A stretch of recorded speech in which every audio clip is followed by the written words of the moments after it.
At my sister's engagement party, her fiancé announced, "Let's take up a collection for the bride who can't afford her own venue," to mock me. I pulled out my phone showing $52 million and said, "That's very generous, Tyler. But I think there's been a misunderstanding about my financial situation." The silence that followed was deafening. Tyler's champagne glass slipped from his hand and shattered on the marble floor, the sound echoing through the stunned crowd. My sister Sophia's face drained of all color as she stared at my phone screen, her mouth opening and closing like a fish gasping for air. The numbers were clear as day: $52,400,000 in my investment account, give or take a few $100,000 depending on market fluctuations. For a moment, I felt a surge of vindication so powerful it made my hands tremble. This was the same family who'd spent months treating me like a charity case, whispering about my financial difficulties behind my back. The same people who'd excluded me from wedding planning discussions because they assumed I couldn't afford to participate. Now they were seeing the truth, and their shock was absolutely delicious. But alongside that satisfaction came a deeper realization about the strategic position I'd been building without even realizing it. For months, I'd been gathering intelligence about their behavior, their assumptions, their weaknesses. Every condescending comment, every pitying look, every exclusion had been teaching me exactly who these people really were beneath their polite facades. I'd been underestimated so completely that they'd basically handed me a roadmap to their vulnerabilities. The party guests were still processing what they'd witnessed. Some were trying to peer at my phone screen to confirm what they'd heard. Others were looking between Tyler and me, trying to reconcile his arrogant fundraising joke with the reality of my actual net worth. I realized this moment was just the beginning. I had leverage now that I'd never possessed before, and I needed to think strategically about how to use it. What none of them knew was that my financial success hadn't happened overnight or by accident.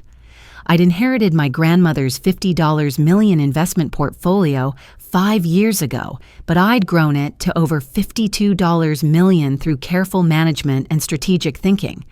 Grandma Eleanor had been a financial genius who'd built her fortune through decades of smart real estate investments and stock market expertise. She'd started with absolutely nothing after immigrating from Ireland in the 1950s, working as a seamstress while saving every penny she could. By the time she passed away, Grandma owned 17 rental properties across 3 states, a diversified stock portfolio, and had taught herself financial analysis that rivaled professional money managers. More importantly, she taught me that real wealth meant having options, not having expensive things. "Money should work for you, never the other way around," she'd always said. The moment you start needing to show off your wealth is the moment it starts controlling you instead of serving you. Following her philosophy, I'd maintained my simple lifestyle even after inheriting her fortune. I kept working as a children's librarian because I genuinely loved helping kids discover the magic of reading. I lived in the same modest apartment, drove the same reliable Honda, and shopped at thrift stores because I enjoyed finding unique vintage pieces while supporting local charities. What looked like financial struggle to my family was actually confident minimalism backed by more money than any of them could imagine. My professional background had given me additional advantages they'd never considered. During my master's degree in library science, I'd specialized in information systems and research methodology. I knew how to find information, verify sources, and build comprehensive databases about any topic I needed to investigate. These skills had proven invaluable when I'd started researching Tyler's business ventures and Sophia's social media empire after they'd begun their campaign of humiliation against me. Tyler's company, Hartwell Digital Marketing, was smaller than he pretended. Despite his constant bragging about being a successful entrepreneur, his agency only had 12 employees and generated less than $2 million in annual revenue. His personal social media presence was carefully curated to suggest massive wealth, but my research had revealed he was leveraging himself heavily to maintain his lifestyle. He owed $400,000 on his downtown loft, had $85,000 in credit card debt, and his BMW was leased, not owned. Even more importantly, I discovered that Sophia's influencer career was largely fraudulent. While she did have 2 million followers, my analysis using industry verification tools revealed that approximately 60% of them were purchased bots. Her actual engagement rates were pathetically low, and despite her constant posts about luxury products and expensive experiences, most of her sponsorships were unpaid collaborations where companies gave her free products in exchange for posts. Through my financial advisor, Michelle Brennan, who'd managed Grandma's portfolio for 15 years, I had access to comprehensive background check services, legal consultation, and investment analysis that money couldn't normally buy. Michelle had connections throughout the financial industry and had helped me understand not just my own position, but how to evaluate other people's claimed wealth. Her assessment of Tyler's financial situation had been brutally clear. He's a wannabe living paycheck to paycheck while pretending to be wealthy, classic leveraged lifestyle that could collapse overnight. My legal advantages were equally significant. Through Michelle's recommendations, I'd established relationships with Hamilton and Associates, one of the region's most respected law firms. They handled everything from contract negotiations to defamation cases, and they'd been quietly documenting the harassment I'd been receiving from Tyler and Sophia. Every condescending comment, every exclusion from family events, every social media post that mocked poor relatives had been screenshotted and cataloged by their paralegal staff. Most importantly, I had something my family completely lacked: patience and strategic thinking. While they'd been focused on immediate gratification and social media validation, I'd been building long-term wealth and genuine relationships.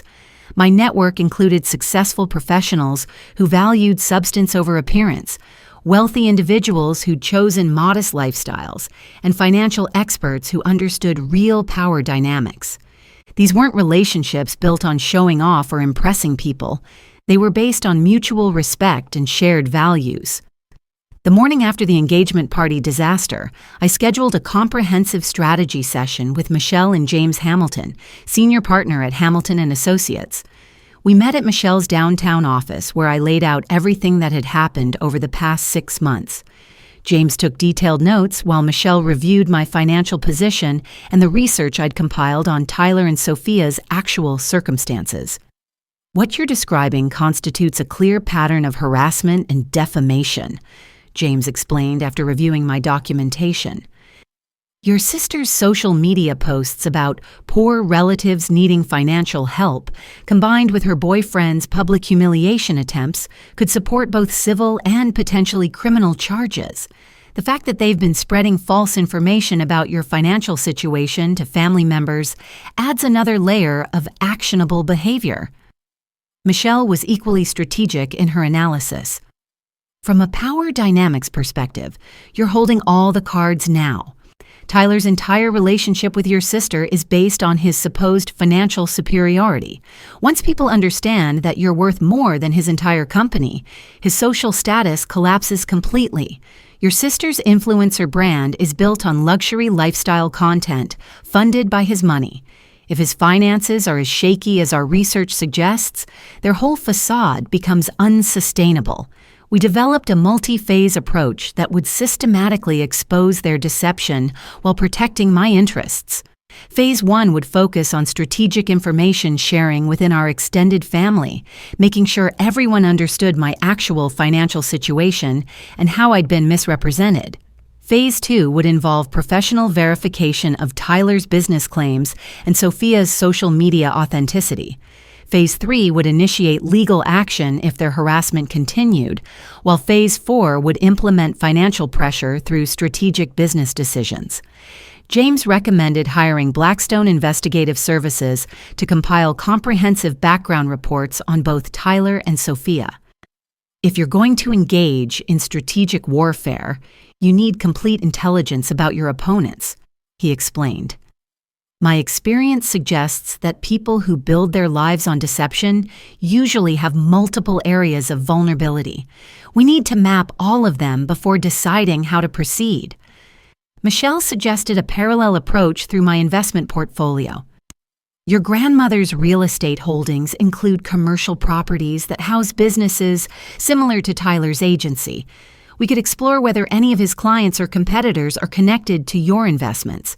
Sometimes the most effective pressure comes through professional channels rather than personal confrontation. Within 2 weeks, Blackstone Investigative had delivered reports that exceeded our expectations. Tyler's business was indeed struggling. He'd lost 3 major clients in the past 6 months and was behind on rent for his office space. His personal finances were even worse, with mounting credit card debt and a history of borrowing money from previous girlfriends to maintain his lifestyle. Most damaging of all, they'd found evidence that he was using his business accounts for personal expenses, which could constitute tax fraud. Sophia's situation was equally revealing. Her follower count was not just artificially inflated. She was actively purchasing engagement through click farms to make her metrics look legitimate to potential sponsors. She'd been lying to brands about her actual reach and demographics, which could result in breach of contract lawsuits from companies who'd paid her for authentic promotion. Even more interesting, she owed $25,000 to a social media management company that had helped build her fake following. The extended family dynamics began shifting immediately after word spread about what had happened at the engagement party. My Aunt Patricia called me personally to apologize for the months of condescending treatment. "Olivia, honey, I had no idea about your situation. Sophia made it sound like you were struggling financially and needed our support. I'm embarrassed that we believed her without asking you directly." My cousin Emma was even more direct about the family's reaction. "Everyone's talking about what Tyler did at the party and how completely he humiliated himself. People are starting to question everything Sophia's been saying about you, and frankly, about her own situation too. Some of the family members are wondering if Tyler is really as successful as he pretends to be." The professional consequences for Tyler began mounting quickly. Word spread through his industry connections about his public embarrassment at the engagement party, damaging his reputation among potential clients who valued discretion and professionalism. 2 existing clients canceled their contracts after hearing about his behavior, citing concerns about his judgment and character. His office landlord, who'd been patient about late rent payments, suddenly became much less accommodating. Sophia's social media presence started declining as her authentic engagement rate became more apparent. Without the artificial boost from paid followers, her posts were receiving significantly fewer genuine interactions. Several brands began questioning their partnerships with her after industry contacts started whispering about inflated metrics. Her income, which had been modest even before the scrutiny, dropped dramatically as companies chose more authentic influencers for their campaigns. Meanwhile, my own position continued strengthening. The venue coordinator who'd originally lost my wedding booking reached out personally to apologize and offered to create a custom package that would exceed anything Sophia had planned. Local wedding vendors who'd heard about the venue situation began contacting me directly with offers to provide services at cost, seeing an opportunity to work with someone who had substantial resources rather than someone leveraging themselves for appearance. The psychological impact on Tyler and Sophia was becoming increasingly visible at family gatherings.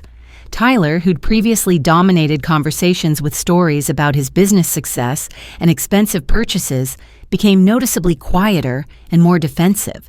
When relatives asked about his company or his lifestyle, his answers became vague and evasive.